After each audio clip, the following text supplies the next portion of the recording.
Hello everyone, আসসালামু আলাইকুম। কেমন আছো সবাই? আজকে তোমাদের সাথে শেয়ার করব পাহাড়ি স্টাইলের সিদ্ধ খাবার। তোমরা জানো অবশ্যই পাহাড়িরা সিদ্ধ খাবার খেতে অনেক অনেক বেশি পছন্দ করে।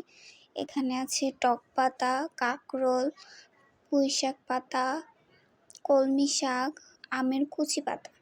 এগুলো দিয়ে আজকে আমি খাবার রেডি করব। এখানে আছে পেঁয়াজ কুচি, রসুন, কাঁচামরিচ, কিছুটা পরিমাণে কাঁচা চিকেন, কিছুটা পরিমাণে ভাজা চিকেন।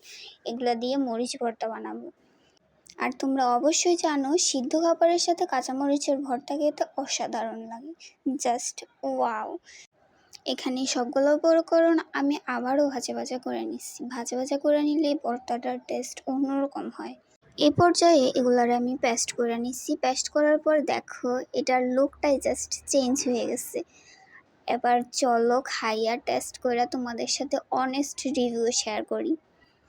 দেখো প্লেটারটা জাস্ট অসাধারণ লাগতেছে। এখানে আছে সবগুলো সিদ্ধ খাবার, সিদ্ধ খাবারের সাথে মরিচ ভর্তা। আমি মাঝে মাঝে সিদ্ধ খাবার খাই, তাই ভাবলাম আজকে তোমাদের সাথে শেয়ার করি। তোমরাও একটু দেখো, তোমরাও একটু জানো।